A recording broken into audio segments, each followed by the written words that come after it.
I'm retiring from Wellesley Rep and from Wellesley College. It's been 28 years and it's time to graduate. I'm planning to take up the camera. I want to do documentary film.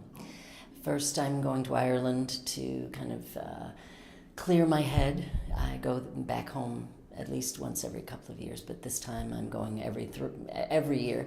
So I'm going back to Ireland for a while, for a month, and then I will be going up to Maine Media to study for the fourth time documentary film, and then from there take my camera and start telling stories. I've been toying with it for a while, and I have a son who's a cameraman, so he's been giving me some pointers and some kind of off-the-cuff instruction in the best techniques. It's very much related because I always viewed theater as an opportunity to tell stories, to bring sometimes stories that were not told, that had never been actually uncovered or given any attention, to bring them into the fore. So what I feel at this point, without relying on a playwright, I'll just rely on my camera and hopefully some fabulous stories and the people that have lived them out there. I would like to do a project about what happened to the boomer dream. This is this 50th anniversary of 1968, and as we've been looking at the events of 50 years ago, you kind of start wondering what happened to all that youthful enthusiasm and activism, because somewhere along the line it got lost a little bit. And I'd like to talk to people and find out how they maybe utilized their activism in ways that were not apparent, but that they still kept it alive. Or did people just kind of quietly say nothing to be done and just move into private sector and not think about what was going on in the larger world? Of course, an American classic that I love, and I think most directors actually do. I loved Our Town. I love working on Our Town. I could do Our Town once a year and be happy, with different iterations and different people and different towns. I loved The Clearing, which was about the Cromwell invasion of Ireland. I loved Good Night, Desdemona, Good Morning, Juliet, because it was a comedy, and I'm not known for comedies, and so we had a blast with that one.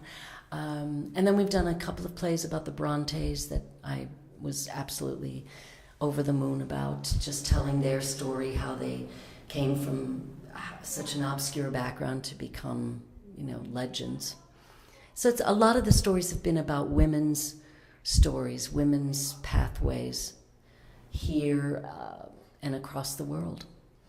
I would say probably my mantra from the beginning was tell a woman's story from her perspective and then see how it affected everyone around her, male and female, anyone.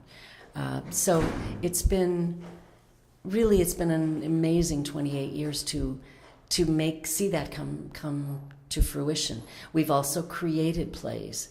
A couple of years ago, an alum and I created the stories of women from the First World War, because now there are archival materials available that weren't available prior to this time. So I've been able to tell a lot of stories about people whose lives mattered in small ways and big ways, and in ways that left their mark. I wanted to do a play that looked at Vietnam, at what happened then, what effect it had, and also to look at the fact that women's contributions were not recognized for a very long time. They didn't get a memorial until the early 90s. So it was important to me that their stories be told, and it was also important that we look at 1968 and the years afterwards through the prism of what we're experiencing today and the divisiveness in the country. So for many, many reasons, and it has great roles, it's beautifully composed, it's based on true stories. So it was an absolute, not even a glimmer of a doubt about doing it. Once I realized that this was going to be my swan song, I decided that this was the one I wanted to go out on. The Wellesley rep is in good hands. It's being taken on by my successor, Marta Rayner, who has been directing with the Wellesley rep for the last couple of years. She will be assuming the position of producing artistic director in July 1.